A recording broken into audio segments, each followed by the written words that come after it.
সুবহানাল্লাহি ওয়া বিহামদিহি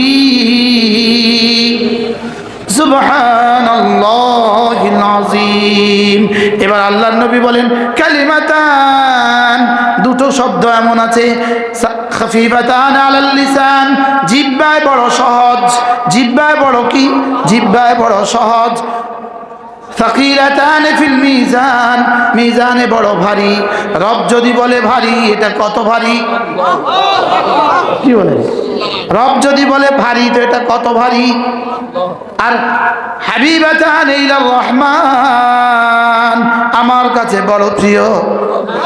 জিহ্বায় সহজ, পাল্লায় ভারী, আল্লাহর কাছে খুব প্রিয়। জিহ্বায় সহজ, পাল্লায় ভারী, আল্লাহর কাছে খুব প্রিয়। সুবহানাল্লাহি ওয়া বিহামদিহি সুবহানাল্লাহিল আযীম। বেশি বেশি পড়িও। আমার একটা ভাল লাগে, ভাল লাগার জন্য ভাল লাগে। আমার মন চায় যে আমাদের বুজুর্গরা কত সবকই তো আমাদেরকে দেয়, এটা দেয়, ওটা দেয়, এটা দেয়। আমরাও যদি আমাদের দোস্ত আহবাবকে এটাও 100 বারের সবক দিতাম তো কেমন হইতো? কি হ্যাঁ, এটা কেমন হইতো বলে? একবার সুবহানাল্লাহি ওয়া বিহামদিহি সুবহানাল্লাহিল আযীম। যদি জিবরিলকে জিজ্ঞেস করেন জিবরিল এটা পড়লে কদ্দুর দিবে, জিবরিল বলবেন আমিও জানি না। জিবরিল কি বলবেন বলেন? আমিও জানি না, আমিও জানি না। কি আমিও জানি না? আচ্ছা আপনি রাসূলকে জিজ্ঞেস করেন ইয়া রাসূলুল্লাহ একটা হাসানা কদ্দুর? আলিফুন হাসানাতুন, একটা হাসানা কদ্দুর? রাসূল বলবেন আমাকে আমার রব বলে দিয়েছে, আপনি বলে দেন একটা হরফে 10 নেকি, এটা আপনি বলে দেন 10 নেকি কদ্দুর। এটা বলার দায়িত্ব আপনার না, এটা দেওয়ার দায়িত্ব আমার। কি হয়? সুবহানাল্লাহি ওয়া বিহামদিহি সুবহানাল্লাহিল আযীম সুবহানাল্লাহি ওয়া বিহামদিহি সুবহানাল্লাহিল আযীম। জিহ্বায় সহজ, পাল্লায় ভারী, আল্লাহর কাছে খুব প্রিয়। এজন্য আমরা যে উস্তাদের কাছে আখেরি সবক পড়েছি, বুখারী শরীফের শেষ সবক আমরা যার কাছে পড়েছি, দারুল উলুম দেওবন্দে হযরত মাওলানা নাসির আহমদ খান সাহেব রহমাতুল্লাহি আলাইহি, তিনি বলতেন যদি জিহ্বায় সহজ হয়, পাল্লায় ভারী হয়, আল্লাহর কাছে খুব প্রিয় হয়, তাহলে এই কালেমাটা যে পড়বে সে আল্লাহর কাছে কতটা প্রিয় হবে? কি হয়? কালেমা প্রিয় না, কালেমা পড়নেওয়ালা প্রিয় হবে। হ্যাঁ, আমরা বাংলাতে একটা শব্দ পড়ছি প্রিয়ংবদা। প্রিয়ংবদা, প্রিয়ংবদা মানে প্রিয় কথা বলে যে, বলেন প্রিয় কথা বলে যে, তারে বাংলা ভাষায় কি বলে? প্রিয়ংবদা। তো যদি কালেমাটা প্রিয় হয় তো বলনেওয়ালা কেমন হবে? সুবহানাল্লাহ। কি হয়? আল্লাহ। আরেক হাদিসে রাসূল বলেন সুবহানাল্লাহি ওয়া বিহামদিহি সুবহানাল্লাহিল আযীম। কেউ যদি 7 বার পড়ে জান্নাতে একটা ঘর হবে। কয়বার? আবার বলেন কয়বার? কি হবে? জান্নাতে কি হবে? এইজন্য আম্মা জান আয়েশা সিদ্দিকা রাদিয়াল্লাহু তাআলা আনহা তিনি বলেন ইয়া রাসূলুল্লাহ মালি, আমার কি হলো? উরিকা, আমি যখনই আপনার দিকে তাকাই তখনই দেখি আপনার ঠোঁট নড়ে।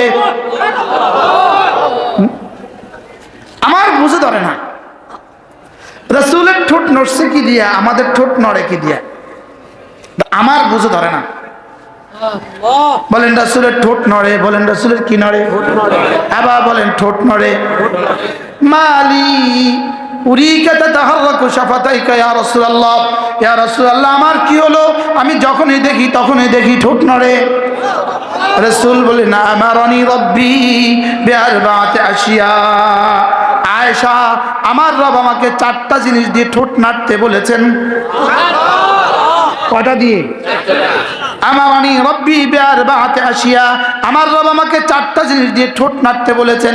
ফাসাব্বিহ বিহামদি রাব্বিকা ওয়াস্তাগফিরহু ইন্নাহু কানা তাওয়াবা।